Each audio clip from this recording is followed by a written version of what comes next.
Hello guys, good evening, welcome back to my channel সম্পাশার blog. তোমরা সবাই কেমন আছো? আশা করি তোমরা সবাই খুব ভালো আছো, সুস্থ আছো। আজকে আমি সকাল থেকে ব্লগ শুরু করতে পারিনি, একদমই সময় পাইনি, সেই জন্য। আর ঠান্ডার মধ্যে তো এমনিতে কিছু করতে ইচ্ছে করে না, তার মধ্যে আজকে ঘুম থেকে উঠতে একটু দেরি হয়ে গেছে। আমার সব কাজ একদম আজকে দেরি হয়ে গেল। আজকে রান্নাও করা হয়নি, এখনো কাজে থেকে চলে এসছে। যাচ্ছি আগে চা করে দিই ওকে, তারপর রান্না করব। চা বসিয়ে দিয়েছি, দুধ, চিনি, চা পাতা সবকিছু একসঙ্গে দিয়ে দিলাম।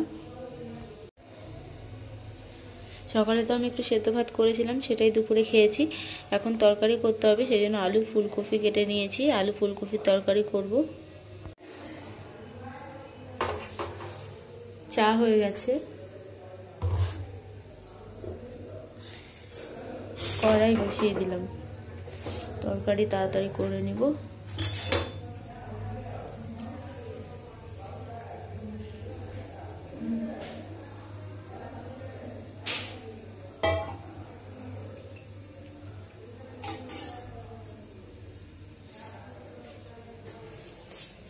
না চা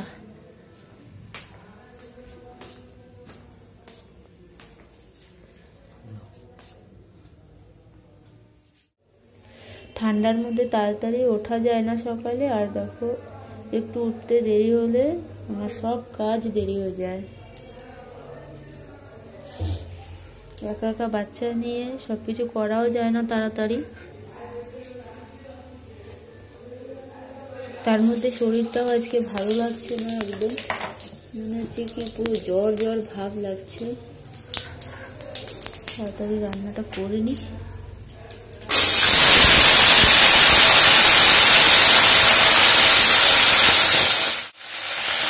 একটু নুন দিয়ে ভেজে নিচ্ছি, তাহলে তাড়াতাড়ি সেদ্ধ হয়ে যাবে। আর সব কিছু দেখো একবারে দিয়ে ভেজে নিচ্ছি, বারবার আলাদা করে না ভেজে একসঙ্গে ভাজা হয়ে যাবে।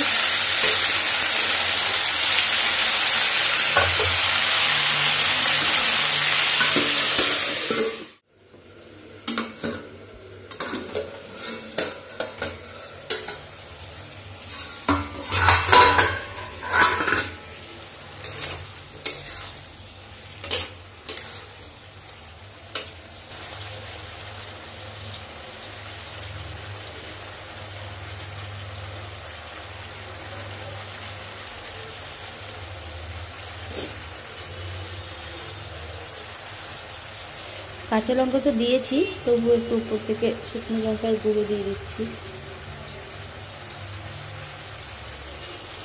নুন তো আগে দিয়েছিলাম, সেই জন্য এখন অল্পই নুন দিচ্ছি। আর ফুলকপির তরকারিতে তো বেশি মশলা লাগে না, জিরে ধনে এগুলো দিলেই হয়ে যায়। নুন, হলুদ, কাঁচা লঙ্কা, শুকনো লঙ্কা যেটাই থাকে।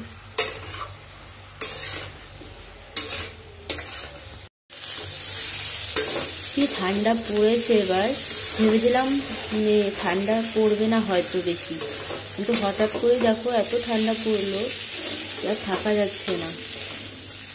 কাপড় জামাও ঠিকমতো শুকোচ্ছে না, আর ঘরের মধ্যে এত ঠান্ডা লাগছে, ঠিকমতো রোদ উঠছে না। ঠান্ডার মধ্যে আর কিছু ভালো লাগছে না। তরকারি তো ভাজা হয়ে গেল, কপি আলু, এখন জল দিয়ে দিচ্ছি। বেশি জল দিলাম না, মাখাই করব, কারণ রুটি করব তো সেই জন্য। ভাত করলে একটু ঝোল লাগতো, কিন্তু রুটির সঙ্গে বেশি ঝোল লাগবে না।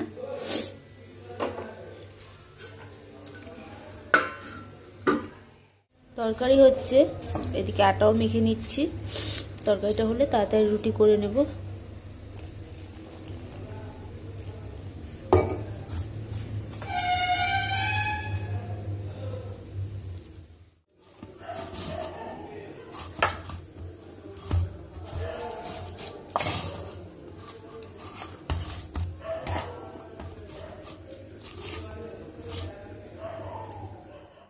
আটা মাখতে মাখতে তরকারিও হয়ে গেছে।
হয়ে গেছে।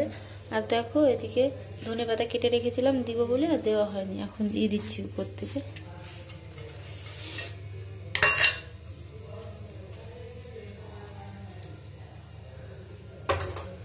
আজকে আর বেশি রুটি বানালাম না, অল্প করেই বানিয়েছি। ওর জন্য একটু বিকেলে ভাত করে রেখেছি, হাঁড়িতে একটু ভাত করা আছে। খাবার বানানো তো হয়ে গেছে, মানে ভাত করেছি ওর জন্য বিকেলেই অল্প করে করেছি। আমি আর এখন ভাত খাবো না, শরীরটা ভালো লাগছে না তো, সেই জন্য পুরো সর্দি লেগে আছে। সারাদিন কি খায় না খায়, সেই জন্য ওর জন্য অল্প করেই ভাত করেছি। আমার এত ঠান্ডা লাগছে না, মানে কিছু করতে ইচ্ছে করছে না, কিন্তু কি করব, ঠান্ডা থাকুক গরম থাকুক ঘরের কাজ তো করতেই হবে। শরীর ভালো লাগলেও করতে হবে, না লাগলেও করতে হবে, কিছু করার নেই। আর এই মানে দেরি হয়ে তো আমার সব কাজ একদম দেরি হয়ে গেছে, মানে দেরি হলে যা হয় আর কি। মেয়ে তো ঘুমিয়ে পড়েছে সন্ধেবেলা, মানে দিনের বেলা ঘুমায়নি, তো সন্ধ্যের সময় ঘুমিয়েছে, আর কিছু খায়নি। ওকে দেখি উঠিয়ে যদি একটু খাওয়াতে পারি, একটু দুধ গুলিয়ে খাইয়ে দিতে হবে। এমনিতে তো কিছু খাই না, এখনো আমি খাওয়াই না কিছু। উঠবে তাহলে খাওয়াতে পারবো, না হলে সারাটা রাত এভাবেই কেটে যাবে। একদমই কিছু খেতে চায় না।